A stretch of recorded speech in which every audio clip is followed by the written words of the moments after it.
Well, as I am aware, Dustin Porier actually also has a French surname, so I feel like this will be even more interesting that two Frenchmen are gonna be facing each other. Well, I feel like this is a very interesting fight, and I really wanted to make a video about this.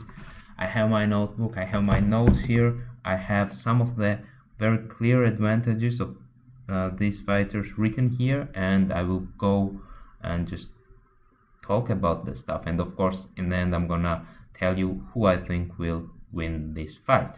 Well, let's begin with advantages of Poirier. He's a battle-tested fighter.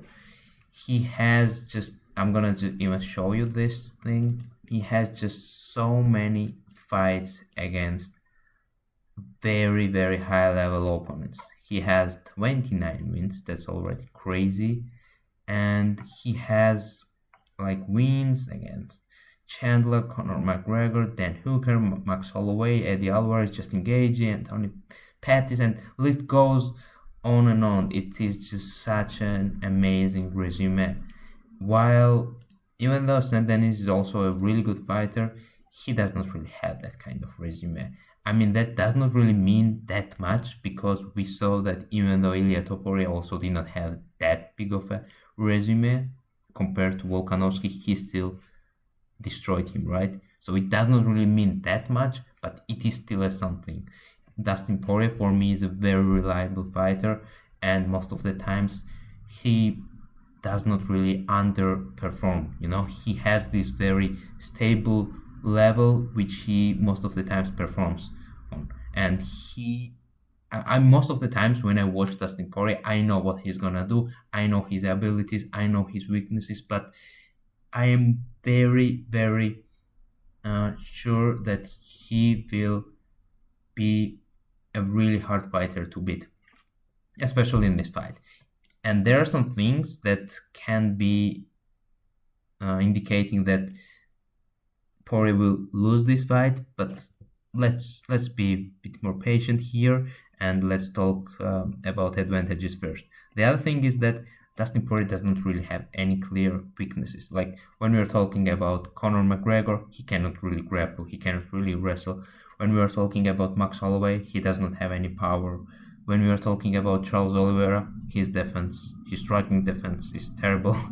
And even though his grapple is really good, he does not really have. He has very good offensive grappling, but his defensive grappling is not as good. I mean, there are just some very obvious weaknesses for these fighters, but Dustin Poirier doesn't really have any real big weakness. Yes, you could say that he cannot really grapple on like Khabib's level and Charles Oliveira's level, but he's still very good, and I do not really think that Saint Denis has better grappling or wrestling than Dustin Poirier. He might be physically stronger, he might even be able to take him down, but I don't really think that the difference is so big that it's gonna decide the fight. The other thing is that Poirier has one of the best power, precision, and defense. Like, he has everything.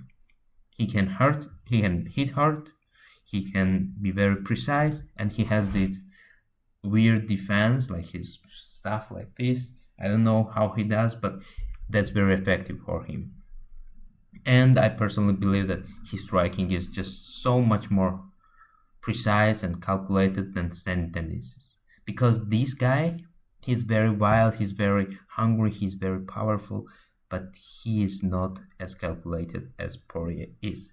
Okay, let's begin now with like the advantages of Saint Denis. Well, first of all, he's younger, he's physically bigger, he's taller, he's longer, he has a longer reach, and he's hungrier.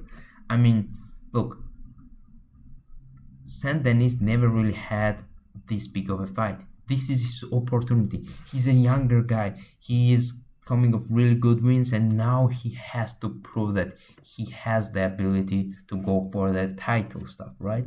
He has the ability to be a real top dog. This is his moment. And he's gonna really do everything to win this fight.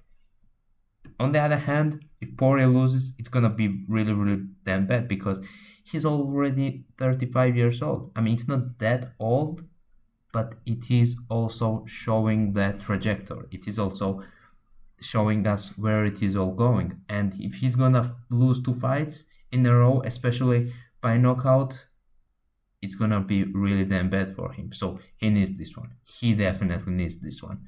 And I feel like Poirier is not really as hungry as he was before, because he had these really great title runs, but in the end he never really could win those fights. Even though he was always a better striker, he still got submitted twice when he fought against Khabib and also Charles. So the disadvantage is that he is coming off a KO loss, and it is a big thing. I mean, of course, it doesn't really mean that just because you got knocked out, your chin is gone, you have now a glass chin or something. No, sometimes it can mean that, but most of the times it's not really the case.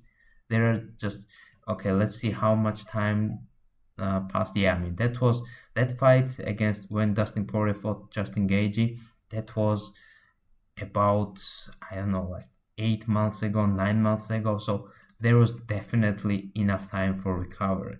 So I personally believe that Poirier has like lots of things to prove, and it is also for him very, very important stuff, because if he loses this one, it's gonna take so much time. It's gonna take probably years to get back into title picture.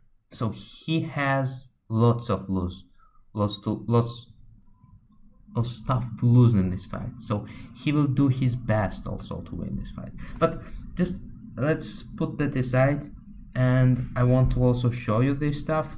Let's go for stats now. Let's see what are the stats. As we already talked about, like Saint Denis is taller, has a longer reach, he's also a southpaw, he's younger. All of that stuff is already talked about. Let's now talk about strikes landed per minute. As we can see, it is very similar. It is basically the same.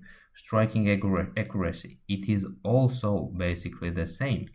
There is no significant difference between these fighters. But here, strikes absorbed per minute, here we can see that there is a very significant difference, like 5.2 against 4.3. And Dustin Poirier has been in wars, like he has also relatively high strikes absorbed per minute, but this guy fought such a killers. He fought Conor McGregor 3 times, and he fought Holloway 2 times, he fought Charles Oliveira, Justin Gaethje 2 times. Like, that's crazy. His history, his resume is crazy. So it's, even though he fought such a killers, he still has much better strikes absorbed per minute number, and he also has a better defense than Saint Denis. And I personally believe that Dustin Poirier is still a very precise and technical striker who also has really good power. And Saint Denis is a very reckless guy. I do not think that he's very technical. I do not think that he is very good in his striking. I feel like he's very powerful. He fights very recklessly, and he likes to take risks. But I also believe that this is not the way you're gonna go against top fighters, especially a guy like Poirier, because if he's in the shape, he's gonna punish you for being reckless. All right, so takedowns average, yeah, that's a thing that like Saint Denis likes to shoot more takedowns and so on. Yeah, but I already talked about this stuff. I don't really feel like Saint Denis has a substantial wrestling or grappling advantage. He might be physically a little bit stronger, but it's not gonna be like huge difference. It's not gonna be like Khabib and Porier, right? So my prognosis is actually that I strongly believe that Dustin Poirier will win this fight, because I feel like he's too crisp, he's too sharp, he's too technical, he's just so game tested, and he's not that old. And even though he lost that fight against Gaethje, it does not really say that much, because this guy is still a top dog. I personally believe that.